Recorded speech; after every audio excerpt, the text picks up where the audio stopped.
Thanks for tuning in. You're listening to Gaucho Amigos. I'm Alex. Today, my guest is I.G.Y. Azalea. Not Iggy Azalea, but I.G.Y. Azalea. Yes, this is one of those episodes where I'm talking to someone who is kind of in character as their Twitter persona. This is since they've chosen to remain anonymous. You might also know him by his Twitter handle, which is at Haitian Divorce. You know, in 2020, during the pandemic, that was the year that the whole Steely Dan Twitter thing took off and kind of became a thing. I guess just because there were a lot of people at home with more time on their hands. But, you know, one of the key accounts in all of that was I.G.Y. Azalea. He did the bits and the memes, and they were funny. He was posting consistently, and yeah, he's amassed nearly 10,000 followers. So I know I'm not alone in thinking that his Steely Dan stuff is creative and shows a deep understanding and knowledge of the band and the lore. So, you know, as with the episode I did with Lester the Nightfly from Twitter, I thought it would be fun to talk to him and see who this guy was. I didn't really know him personally. We had exchanged some Steely Dan stuff over the years, but I asked if he was willing to come on the podcast and talk, and yeah, he agreed. And we did it. It was great. Before I share the conversation, I will say that a lot of our talk does kind of revolve specifically around our Steely Dan Twitter experience. But you know, like a lot of these, it kind of jumps all over the Steely Dan universe. So I just did want to point that out. And also, I wanted to say that once again, we will be off next week. I'm going to be on vacation. So no Gaucho Amigos next week, but I'll be back the week after that. Without further ado, this is my conversation with I.G.Y. Azalea, aka at Haitian Divorce on Twitter. Enjoy.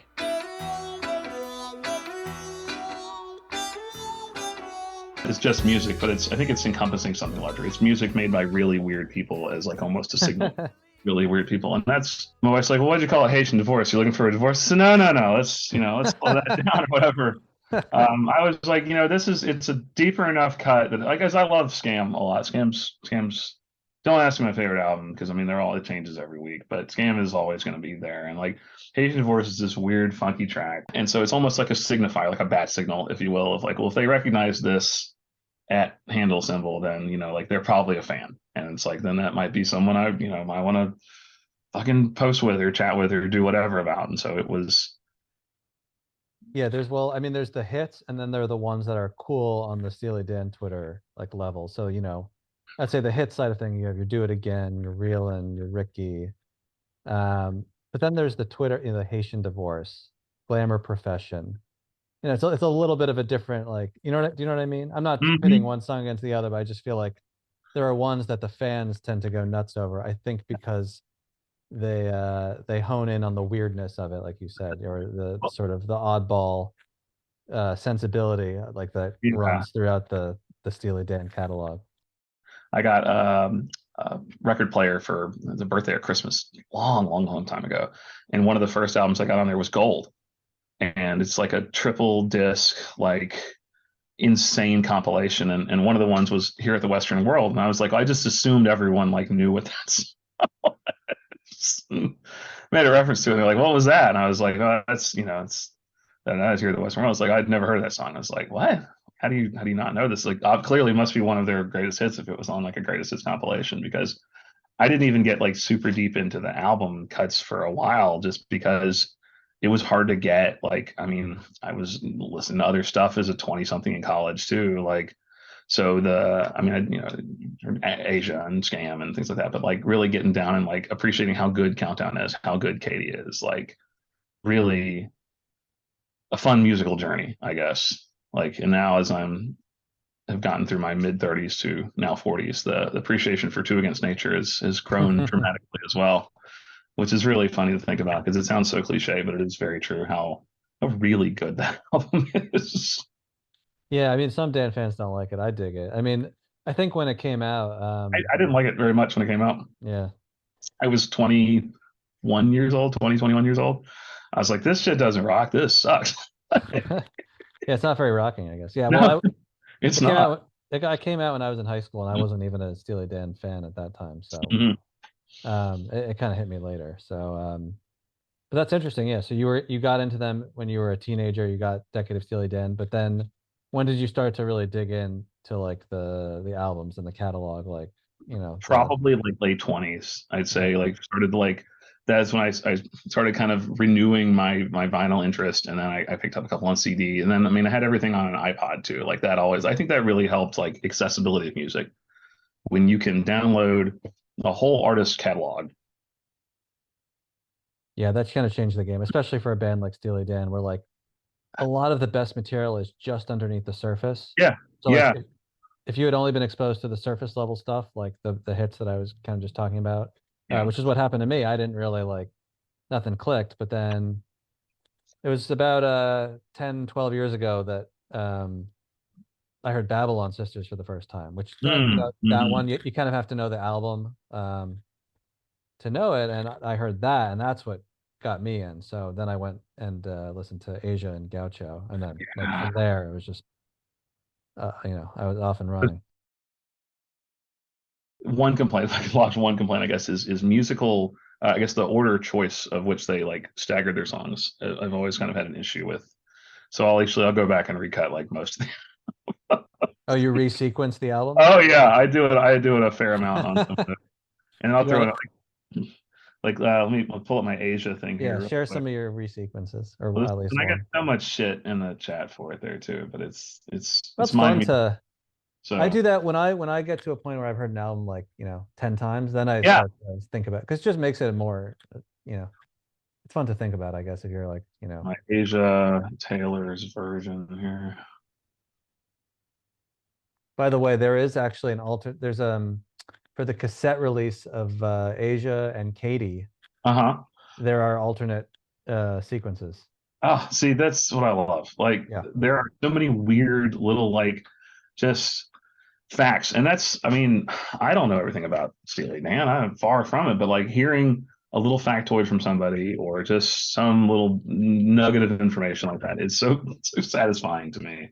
I don't know. Yeah, like the first time we all hear about the multiple takes until Jay Graydon finally got it right on peg. Like I mean, you hear like that's again like that's the tip of the iceberg, and then like oh yeah, the whole thing burned down for Katie Live. Like what? All There's right, so so much. Yeah. it's Right. just it's an unending sequence The there. Yeah, lore is just like unbelievable. Yeah. yeah. It's deep and it's rich and it's kind of convoluted and it's got its own little about just this And this main. because I feel like it's been under the surface for so long, it's not like the Grateful Dead, there's the whole Deadhead culture.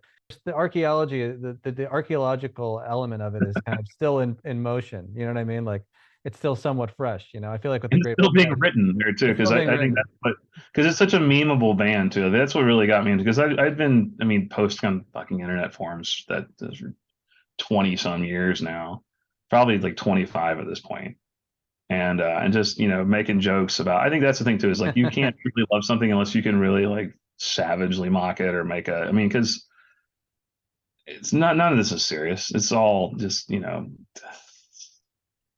it's having fun with it. I mean, that's what again. I think that's what renewed it, especially during the pandemic, was like needed something good to listen to, needed something kind of either it's always been there, or positive or uplifting. Because like I kind of stopped just listening to podcasts. I couldn't listen to news or information. Like I just want to get back to basics and really just start listening to music. And I listened to so much music in 2020.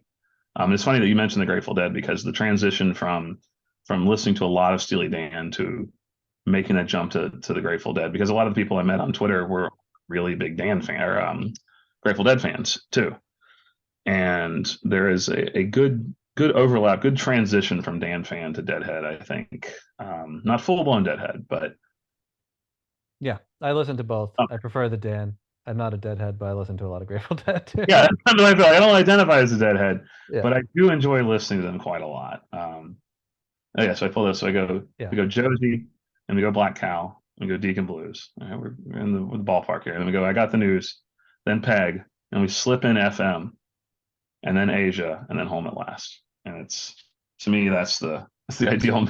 So side A goes Josie, Peg, Deacon. I would almost say if you could, I mean, on an album, it would be very hard to cram in. Was that 12, 17? It's 20 minutes. Okay. I got the news. And then, I got the news. And then you kick off the B side again with Okay. Peg. Do you want to hear the cassette alternate I track would. listing? So it opens with Asia. Okay. Yeah. It goes Asian into Deacon into Josie. Okay. Then Black Cow, I Got the News, Peg, Home at Last. Okay. So they finished on Home at Last. So yeah, I feel a certain amount of validation now because I feel, I mean, just, I guess it's very basic, but like it's a great finishing track and it's I mean, it's kind of baked into the name of the track itself. So whatever.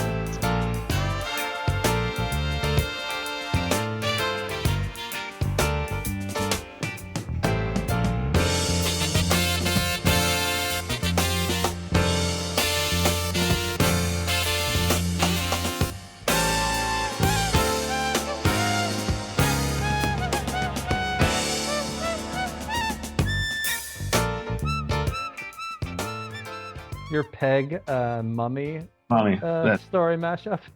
that was my favorite fucking gag ever. And I had never seen that video until someone's like, "Oh, hey, you should you should do something with this video."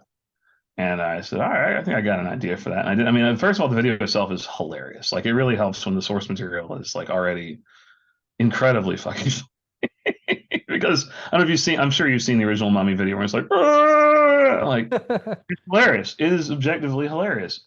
And then I was like, well, that sounds a lot like Michael McDonald. So I sit there and this is where a lot of free time on one's hands can come into play. Like late at night, listen to music, and just like isolating the vocals to Peg, and then learning how to use video editing program to do all these things is very very sad. Yeah. Let me see. I think it'll actually work as just audio. So let me just pause. Oh, it will. I'll play it for the listeners here. But this week, researchers in England let us hear what a real mummy sounds like. That's the voice of Nessie Amun, an Egyptian priest who lived 3,000 years ago. Scientists were able to mimic Nessie Amun's voice by recreating his mouth and vocal cords with a 3D printer. It allowed them to produce a single sound. Nessie Amun was chosen for this research because his remains were well preserved during mummification, and also because there are inscriptions in his coffin about his hope to speak again after death. A desire from the ancient world fulfilled by modern technology. Foreign 3D, foreign movie, back to you. Yeah, that was great. Another one that I loved was, I guess this wasn't a bit, but it was something that you posted that was hilarious. But it was that thing where you were listening to Coolie Baba, which is like one of the deeper cuts off of really deep cut. Yeah, it's like one of the Gaucho outtakes, but then you got an advertisement for mail order. Oh god, yeah, the fucking Slovenian or Slovakian mail order bride. Yeah, I just love that they that those two things kind of came together. And also, just I like that you were listening to Coolie Baba. I love Coolie Baba.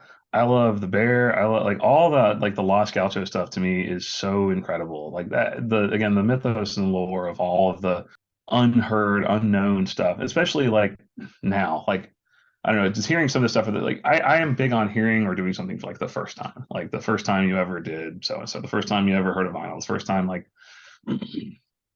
remember the first time I bought tapes for myself when I had a vehicle of my own. It was like when I got fucking $3 Billy All from Limp Bizkit, Led Zeppelin 3 and 4, and Rage Against the Machine. Evil Empire. It was a hell of a spread of music there at the time. Yeah. Because my truck only had a tape player in it, and so I was like, I got to get some tapes now. Because I mean, that's the thing too, is I think having a not a musical background, but just a musical appreciation background where you just hear a bunch of weird stuff. My parents are huge like vinyl. My dad's got like 2,000 vinyls. Like my mom, like he doesn't even like Steely Dan. He fucking hates Steely Dan. But you know, God bless him. Like, I mean, I love Neil Young and Tom Petty, like right up there with them, Yeah. and so like that heritage is his for sure. My mom is the one who's like the softer softer side of things on that, and so she's the one who hooked me up with the Steely Dan CD. But like just that, like listening to a lot of music, and then you know, like a lot of music is not good or not great or whatever, but it's but like hearing something like this, especially like you're like, man, this is fucking awesome. This is unlike anything I've ever heard. Like I have a big basis of comparison, and this is still unlike anything I've ever heard. And that's what does it for me. It's just you look at their whole catalog, and it's so diverse, It and is, it's yeah. so rich, and it's so well done. Like I remember when I got a nice pressing of Gaucho a couple of years ago, and I have this like really expensive Bose speaker that I keep in like my room. I found a way to rig it to the record player because I'm like I want to hear fucking Gaucho on the Bose. Like Yeah. I want to treat it right, you know, like not just the usual soundbar I just, you know, listen to stuff on. So no, I want it to be the Bose. So yeah, I think that just that it kind of lets me geek out to like hear really, really well done music. Um at a well like a quality they knew that they were making. They really wanted to make something sound incredible. And I think that's cool as hell. Like the freedom to do that. And I know some people would consider it wasteful to do a bunch of takes or to, you know, spend a bunch of money on production or whatever. But like, I mean, this is music industry money. This isn't going to help the fucking homeless. Like, this is fake money. So let them, you know, it's like music, you know, let them cook. So Well, I mean, that's the thing is like, when you put on a Steely Dan album, there's something, just knowing how pristine it's going to sound. It's just like you kind of yep, enter that world, it's just, there's yeah, something, because it's not, I mean, people always call it like smooth music or like relaxing mm, music, but it's not quite not. relaxing because it's so stimulating, like my brain is like Mm, firing on more synapses than putting on, what we think of as like smooth jazz. But I think just the idea that, when you put on something Steely Dan or, at least Donald related, it's going to be so pristine sounding. It kind of yeah, puts you in this like space, yeah, exactly. It is a big time headspace headspace. with Yeah. like something. Yeah, it can one album can take you everywhere. Like Countdown's pretty similar. You know, I think Countdown is really interesting now I think about it because it was their second album. The first time I heard about it, I was like, oh, that really clicked. Was how they did it to be performed live, which I think is awesome. I think that's a Yeah. really great because then you listen like we recently we've been seeing a lot of classic albums lives. I mean, you get real music up in New York. In Florida here, we have a lot of we either had to go to see stadium shows. Like I saw Stevie Yeah. Nicks recently in a big stadium show, and it wasn't great, you know, but it was Yeah. fine. Fair Um, enough. but like we have a lot of like tribute bands and stuff here, and so we have this thing. It's a nationwide tour, but like we get them a lot come through our area. Classic albums live, and you see like we've seen Rumors I think 3 or 4 times. It's Nice. an embarrassing amount of times I've seen Rumors through, Oh, it's a great but album. you see that it is a fantastic album. You see the album like why they made the choices of how they lined the signs up. They were going to play it in entirety of like how that works, and Yeah. it's like oh that really like okay yeah they just super jammed out for like 5 minutes, and it's like okay now we're gonna go to Songbird. Like we gotta take a little acoustic guitar and like a small set there. It's like okay yeah, so I see that on Countdown XC too. Of like yeah we're just gonna make a song or an album we can just play live, just have fun with it. So that I think is just genius. I don't know, but then we're talking about all the old tracks. It's like how Third World Man could have been entirely different lyrics on another album, and like it could have been on. I think they've had it kicking around since Royal Scam. Bloody Mayday, when the wild ones did their looting, and your boys came in there shooting. Were you blind that day?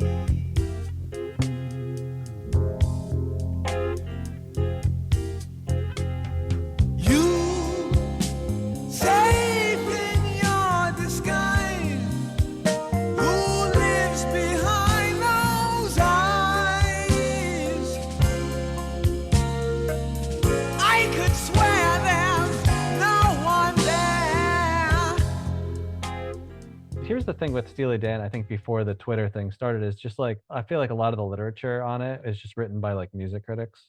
Yeah. Because I feel like they are really popular with music critics. So just, all the books, like if you look at there's like, 5 or 6 Steely Dan books that have been published, like they're all music critics and they're all like, white guys of a certain age. They just all have the same kind of like attitude towards Steely Dan, but that's, the fan base, it goes a lot wider and deeper than that. Like there's just so I feel like what the Twitter thing has done is kind of just democratize the whole like Steely Dan experience, where just you're getting all these different perspectives. Or some people like the early ones, but now Gaucho is kind of like the weird favorite in The a hip way. one now, yeah. No, and it's really, I feel, a big, like, kind of a hit in the LGBT community too, which is like, a really interesting thing to think about. Like this, this old boomer rock band here, so quote unquote, but like has, like a lot of people in the, like of all, it cuts across everything, ages, genders, sexual orientation, preference, just everything is like it's all over the map, man. And it's really It really cool is. to found that out among, oh gosh, yeah, no, on Twitter, like it's a big community among those like who love fucking Steely Dan, and it's awesome. And they're like Yeah. some of the most like interesting replies and bits of knowledge I've gotten about them is come from just people of all crazy diversity. So yeah, it is not a. I feel like it probably was, like you said, because all the books and all the literature was written by old white guys. It was kind of gate kept as like this, a musician's band or who's like a just. I really feel like they knew they had something special, and they're like, well, this is just for us. This one's just for the old white guys here, and that's so far from the truth. Like, Yeah, and actually have gotten shit a little bit from some people on Twitter who are like mad about that. Not they're not mad that it's opened how's up, that? but they're just like, I don't know. Just a couple people have said like, oh, like we should have been gatekeeping Steely Dan. Like it's become too popular. So I don't know. It's just a ridiculous It's way of for the thinking people, about. but What's that? yeah, it's for the people, man. They've got to Yeah, let it be free. yeah. I mean, the floodgates are open, but yeah, I feel like you had actually had a huge hand in that with this.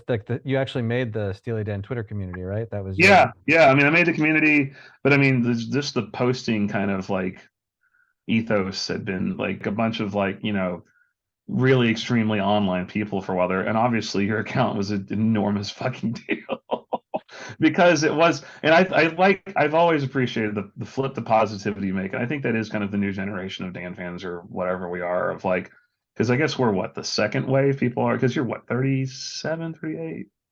I'll be 38 in a Okay. few months. So yeah, I'm Yeah. 37. So Yeah. like, we're like, I think like, because, folks like our parents, we're either the second or the third wave or whatever, the Steely Dan Renaissance. But I really feel like it's now, yeah, it's so accessible and so like, but like you took the bad takes, the Jerry Saltzes of the world and everything, because it is so easy to drive engagement or to just get, clicks and notices and everything by going negative and having a shitty take on things and just like dunking on people. And that, everyone's does it. Everyone, it still happens, but it's not really Yeah. satisfying in the sense of like making something positive or making like, I mean, in a way, like a lot of us are just kind of making new art out of this, thing. It's like, I can't ever make any of my own. Like again, I can't write a song. I can't play the piano. I can't play the guitar, but I can get stoned and fire up something in Photoshop pretty easy. I'm pretty good at that. So Yeah. that's fun. Yeah. So And I get maybe, I get to make my own art basically, and like, yeah. and 10 people like think it's the fucking funniest thing. I'm like, that's it. I'm happy. Like I'm fulfilled in that too. So it is very, very fun to make something out of something that's obviously far superior, but can poke fun at a little bit. So Yeah. I mean, you've definitely brought a lot of people joy from, from your posting. I'm, I see it from where I'm sitting, and I can definitely say that you have. I feel like one big part of the whole like Steely Dan Twitter thing has been the love of the classic albums Asia episode. oh Christ.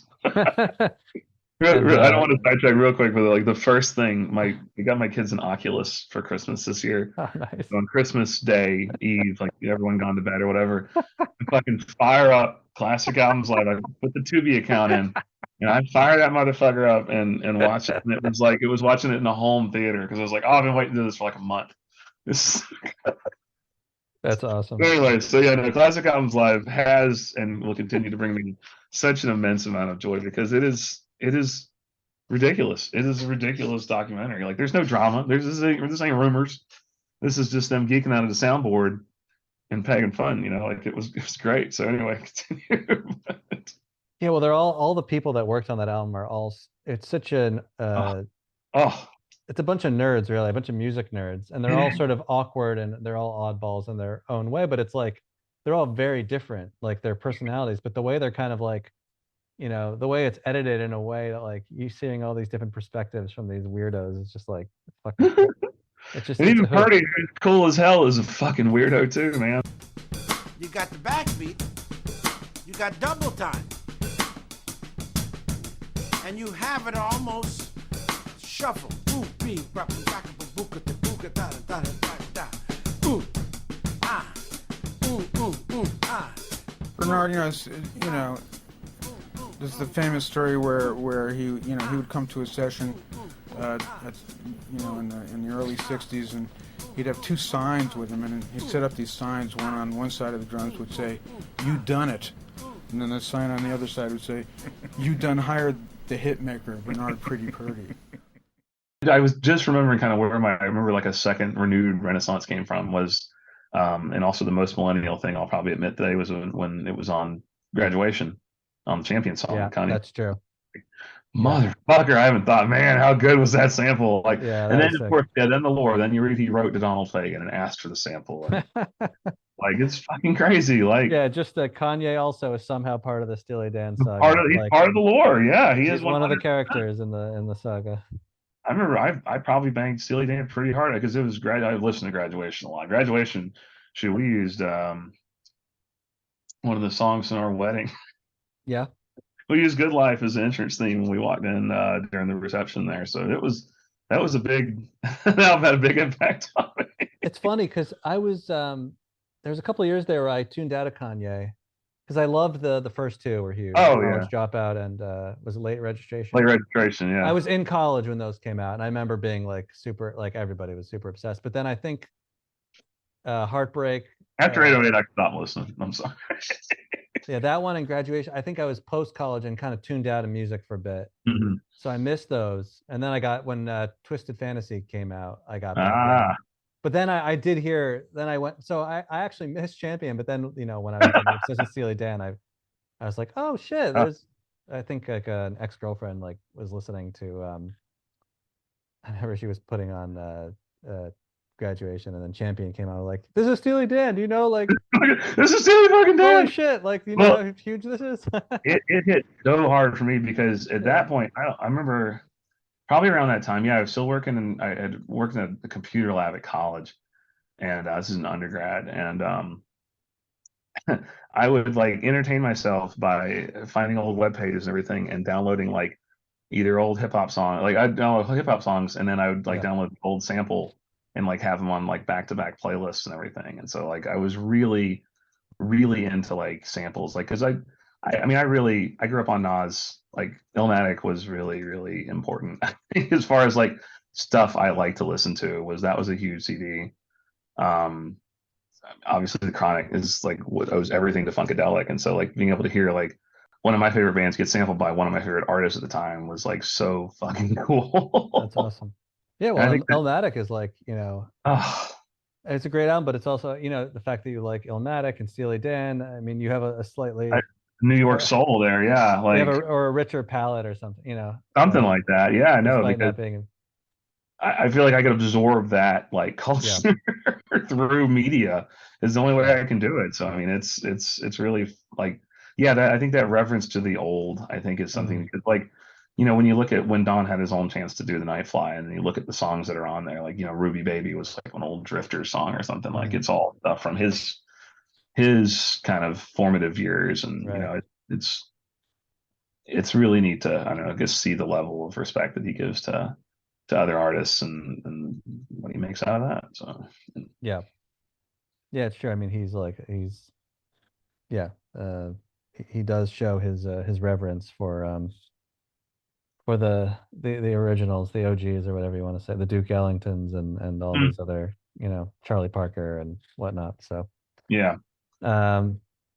because I mean, gosh, I didn't really even get into the Nightfly until like very recently. I mean, within like the last like 4 or 5 years, like recently, just because I just wasn't like, I hadn't crossed that bridge into the solo stuff. Like it just was hadn't gotten there yet. Like hadn't decided to give it. But streaming media really played a lot in that. Like where I finally like get a Spotify account, or like get a, trying to think what I use, Apple Music or whatever before that. And so I mean, it was an Apple, it's Apple Music, and then Amazon Music, and just being able to really explore is such a because I think, yeah, gatekeeping or just, privilege or whatever, like to people who either had access to like a huge vinyl collection or a huge tape collection or just had like, I mean, Jesus, the town I grew up in, there was no record store, there was no music store. I had to go to Tallahassee, I had to drive an hour away to go to the music store.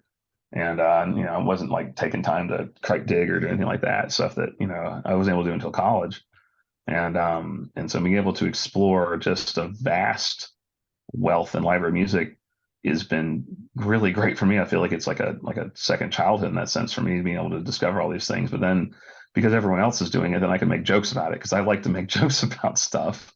And to have a community with such a breadth of knowledge is incredible because you can make a bunch of weird, like this is some joke off, glamour profession or something that I want to make a joke about or make a meme about or whatever, and people are going to get it. And that to me is like really funny. That's something that I so geeked out about. Like I can share that, again, that intrusive, that thought or whatever. Were you surprised that there was this much of a response to like Yeah. these very Oh, right. specific, hyper Yeah. specific memes and bits? I was doing it for me and like 3 friends to start. Like that was really all. Although among the community, it is really funny to like Yeah. needle the well actually people, the people who do take it like super fucking serious or Oh, just, I know. oh, actually it was 7 guitarists. It's like, yeah, okay, cool. I'm really super Oh, happy for you, man. Like it's I know some people are just like so anal retentive. I mean, they take but it so serious. Like they are the butt of the joke, but they don't realize it in a way.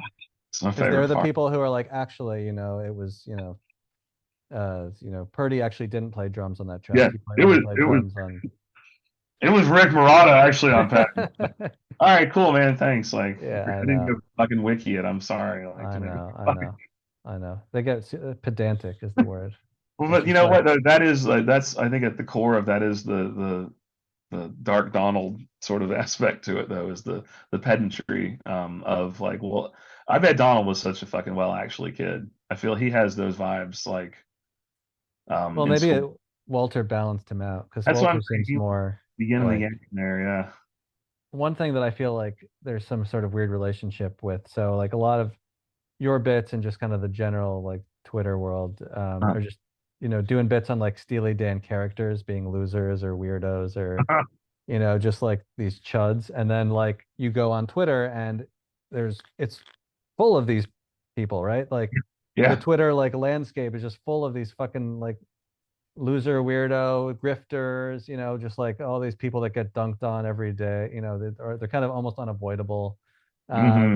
Do you think that could be part of the reason why there's like such a Steely Dan like I think you probably hit the love? nail on the head there. Yeah, that it really is just because it is just, yeah, it's a sea of weirdos. Every day is I mean, the whole main character, I think, is one of those Twitter recognizable terms and everything. Like every one of these songs has got the main character, because the Gaucho is not the main character. And I feel like the main character is the narrator. Like he's the real, he's the one who's got a fucking problem. It's a him problem. The Gaucho is just out there vibing, but yeah, no, it's there are just so many weird guys out there, and it's to make fun of or to make a meme or whatever about the guy of the day of the Steely Dan song is like almost harmless in a way because it's so. I mean, it could be a million different caricatures or personality profile or whatever they want to write about, maybe some guy they knew in school or some guy at college or like someone they worked with or whatever, just whatever the inspiration what gave him, what it's in the abstract. And it's like it's harmless in a way is that you can kind of poke fun at this like odd character and it's not like either a real person, like because I mean bless their hearts, I'm sure everyone's got a right-wing relative out there who's like super on Facebook or Twitter or whatever, and you're just like, God damn, like just you have the worst beliefs ever. So you got to think about like that. Yeah, they're all terrible fucking people, but like I don't know, just telling someone to fucking die all the time or whatever is a exhausting amount of mental energy. So it's much more fun to I don't know. Yeah, you can kind of channel it through Steely Dan. It's Yeah, kind kind of. I can take those negative thoughts and because I mean, yeah, no, I was no for a stranger to fucking chewing out people on forums or just doing whatever, like fucking fights on the internet, and that's terrible. funny thing is that like it started like I mean the site somehow became linked to being the Trump site and then Yeah. Something with like 2015 through 2018, people were just so obsessed with. Oh shit! essentially- I mean, Jesus! Yeah. The whole. Everyone. I'm sure we all bought into Bernie pretty hard, and just the thinking that you can. And I still know people like this who think that they can. Posting is praxis in a way. It's like they're trying to change the world by correcting an untrue meme or whatever, and it's like that's too exhausting. So yeah, I think you're really on something here with the Steely Dan thing is a kind of a positive or just a different way to channel that sort of energy, where otherwise it would be like shouting into the void about politics, telling Mitch McConnell to fuck himself or whatever. Like it no, that whereas that is it's just negative energy in the world. Whereas at least with something is like, when you repost like someone's really funny thing or whatever, like I'm gonna look at that and laugh, and that's gonna be like, okay, like I can get through a few more minutes of this day, without this terrible news of everything like falling apart around you. Like I'll just enjoy something on Twitter instead of not. Brother in tears, look at this chain of sorrows, stretching all the way from here and now to hell and gone. I was Kid Clean, she was Andy Siegler, just a thrill away from punching through the cosmic round. It started out good, but then it got much better, making up the rules as we went along. But with a business like this, there's an early downside. I'm way deep into nothing special, riding the crest of a wave breaking just west of Hollywood. I think it's a good thing to kind of look back at, like, because it helped me through the pandemic. It was a part of helping cope, I think, on my own terms through the pandemic was, listen to a lot of music, and a lot of Steely Dan, like, helped with it tremendously. For me, at least, it was cheaper than therapy, that's for sure. Yeah. Do you have any idea why you think that you turned to Steely Dan during the pandemic as your coping mechanism? Why them specifically? I feel it was like a recognizable, entity, something I always kind of enjoyed, that was always there. And just because I think I was just so burned out on podcasts, and I just didn't want to hear people talk. Like I was just done. Obviously, the irony, of course, of being on a podcast, but I got it, man. just, yeah, I wanted something like that. And I was like, I have the time and I have the access to it all. I'm going to just throw myself into I've listened to the discography straight, like a few times, like it's like read the Bible straight through or something like that. But just, to hear it like in the evolution of it, and, finding the YouTube compilation. So, I mean, really having a lot of time was that. And I just took a deep dive. That's something I've always liked doing anyway. If I want to find out something, you go take a wiki hole, as it were, there, and just finally took a deep dive on the Dan. Any other bands or artists that you also? I'm huge into Petty. I'm a huge Petty guy. Like I read all the books. Like I got to see him on the last concert. Like that's always been present. And it's sort of its own universe there. Like because it's still kind of the ongoing Tom Petty universe. Because we got to see Mike Campbell last year in Gainesville, which was amazing. He got to play it was maybe 200 people at that show. It was incredible.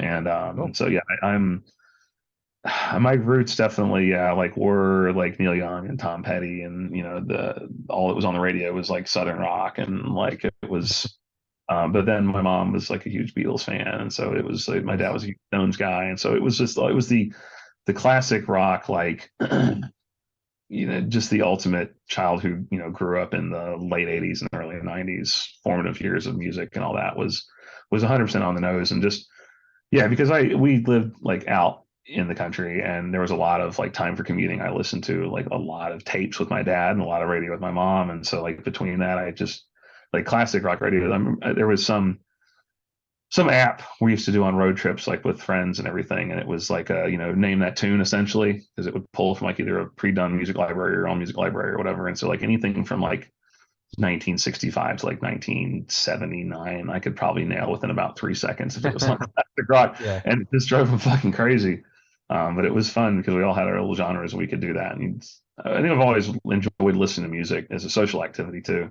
Yeah. I remember the jukebox app was really, really popular, especially during pandemic time. It was a lot of fun. Met some really cool people doing jukebox on here and got to hear a lot of neat music because you'd take turns DJing like in sequence, which was an amazing app that is now gone. It used to be part of Spotify. But yeah, no, I think just the staples of like I probably more now to listen. It's a lot of Dan, a lot of Petty, a lot of Fleetwood Mac. Yeah. I got into classic rock just because in like middle school, like late elementary and middle school is kind of when I started getting into music, just because Mhm. as a kid. I think I'm a little younger than you, but yeah, similar time frame. Um, and I was really into like Nirvana and that kind of thing, like Mhm. Smashing Pumpkins. But then when that left and it kind of became new metal and like emo, because Yeah. I'm from New Jersey, emo was like huge. I was Oh, I was not into that shit at all. checked out, just I out. checked out, I changed the channel and when I started listening to classic rock and I think like there were a lot of movies around like the Pulp Fiction, Big Lebowski, like Mhm. there's a lot of 70s rock. Dazed and Confused was one of Yeah. my favorites. Oh So I yeah. kind of went, that became my new persona. Was like classic rock guy. Like Classic rock guy. I Yeah. like Led Zeppelin, Big Lebowski. That was like, so that started this whole other path. And then when I got to college, for some reason, all the friends that I made there were just like music people. Like that was their, like they knew so much, and that just like that was kind of a life changing thing. Yeah, the But deep pond of, and I think that's where Twitter is kind of like that too. Is yeah, like there's a big deep pond of people who know a hell of a lot more than me. yeah, That's awesome. And like I'm not. No, it's great. I think like younger me might have been intimidated by it or trying to like know everything or trying to really, but it's like just being able to like learn something new from people who aren't jerks about it or whatever yep. is really cool. Like it's fun. Like it's you're doing the research for me. I'm happy about that. So I although feel it's like like Neil Young almost has like a Steely-esque oh yeah, no rabbit Neil hole. Like there's so much to explore. There's so many weird albums and the like. It's just yeah. he's such an odd guy. I mean, Neil's great for yeah, because he's a curmudgeon and a weirdo. He's very Donald Fagen. He's like the Canadian Donald he Fagen. is, yeah.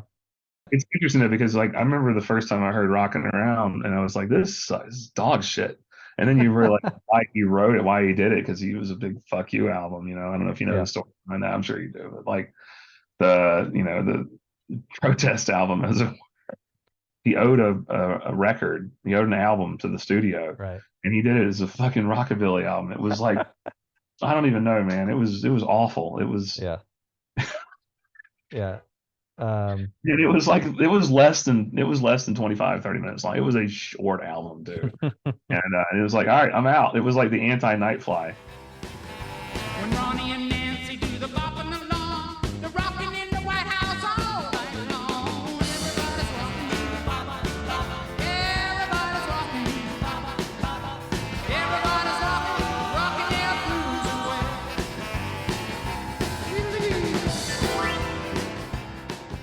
The Donald Solo run is great because it's like you think you've reached the end of what Steely Dan is, like, and then you Yeah, hear like I.G.Y for the first time, and you're like, yeah, holy shit, there's yeah. more, and it's even better. It is. I think Nightfly is pure to Gasso. Don't at me, but Yeah, I think the Nightfly might be my single favorite from the whole world. Like, if I had to only keep one, like if you're going through my record collection, I can only keep one. It would be between like oof, it's hard. You can't pick, oof, but like it might that's be the my favorite Nightfly. child there. Yeah. Yeah, it might be. No, It is kind of. Nightfly is like, that's how I feel. I'd have a hard time, like, Yeah. like Pet, if you ask me, like, you pick one solo or album, I pick Wildflowers, like, every time, but, like, Yeah. it's not an easy choice. Yeah. That's, Yeah. that's a deeply, and it's weird to think about the part being bigger than the whole, not bigger, but just more enjoyable than the whole. But I think that part was so well distilled, like, Steely Dan was so well distilled into the Nightfly that I mean it might as well have been a Steely Dan album. Like, Kind of. Yeah. I mean, there's a lot of the same players too, and yeah, a lot same of voice. overlap in everything, but it Yeah. is unequivocally Donald himself. So I think It that's a is. blend of the part and the whole. So, but yeah, no, that's what makes that. That is a truly phenomenal album. That's great. Yeah. Did you enjoy the live one that came out last year? Here's the thing: is I'm so inundated with Uh, Steely Dan. It's like sometimes it's hard to make time to like bring up, like in my spare. All right, I'm gonna check out like the Yeah, live. Northeast Corridor again. Yeah. I listened to it a little bit. It's cool. It's cool. I got to give it more time. So, but I trust your judgment. If you say it's good, I I believe like the you. arrangements of them. I guess Yeah. is that sometimes it's fun to have a live Yeah. cut. Donald always keeps things interesting. He's not going to do it in a rote fashion. You know what I mean? Like, No. I'm sure when he was like, all right, I'll do a live Nightfly album, like he was going to do something tinkering with the arrangements, just to like, because I'm a lot like him in this. Like, this is something that I relate to Donald. Like, Mhm. I was really bored in school and stuff, and like I get Oh, bored at my job. That's why I started the account. It was just like, yeah. it's 3:30. I'm like, gotta kill a little more time. Maybe I'm gonna like stick around on Twitter. Like, Yeah. I need to be, stimulated. Like my brain, like, and this is Donald too. He's not gonna run through the motions just to like cut a paycheck. Like he needs that stimulation. He needs that. Mhm. Like that Yeah. creative itch needs to be scratched for him to want to be part of something. So which ADHD drug are you on? I feel it deeply. Like any stupid garage projects, I'll get into it. Like I will deeply obsess over trying to fix it or make it the best version of it, or like just get in something and take it apart and make it right, make it look good, make it work like it should or better. Like I think that there is that another take, do another take, do another take, do another take, and So you relate to Donald's perfectionism when it one comes to that's I speak about perfectionism in therapy. That is a huge problem for me. I mean, So for them, to see someone who actualized it and made a whole career out of being a perfectionist is like, that is incredible to me. That is the goal. yeah, it's funny because I guess people thought he was like, I mean, I guess you could question his like mental health, around the Oh yeah, time he was making Gaucho, but at the time there probably was no like discourse about ADHD, like there no, wasn't, right? So no, he was just an asshole. yeah, he was just considered like some guy, but you gotta, I mean, you gotta give him credit because we're still listening to Asia, we're still listening to Gaucho, so Just listen to all of them. I mean, there was yeah, I think people harp too much on Asia and Gaucho being perfect. Yeah, they sound technically perfect, but I mean, I feel like everything that they made was like the best version that they could do it, given the sure, constraints that they had to work within. Like, I'm sure that first album was really kind of frustrating. If I had to guess, if I had to, Monday morning quarterback it here would be that probably having to work with, several other guys on creative input and then have someone else sing it and a million other things had to have been like intensely frustrating to yeah, someone. That is like that for me on like a kind of project like that, where it's like you see the vision, but you don't have the input able or the, just whatever limiting factor might be to enact your full vision is intensely frustrating. it is, yeah. So, I mean, it drives some artists insane, and I feel yeah. like just Donald is one of those people, so Yeah. it's interesting. Which is, I think, Um, probably why the Nightfly shined so hard, because it was like it was untethered. And then, yeah, as it gets weird, like Comic Period, hearing that was like, it was really fun. It was a good, fun album, and it was exactly, I felt like what he wanted to make like that kind of album sound like. Like it was crisp. yeah, yeah, for sure. And then I feel like that helped him kind of like get back into the Steely Dan, finding a happy medium with Comic Curiad, and then kind of working his way back towards working with Yeah. Parker again and finding a good Probably space. dovetailed into it because, Two Against Nature sounds most like Comic Period of all of the other albums.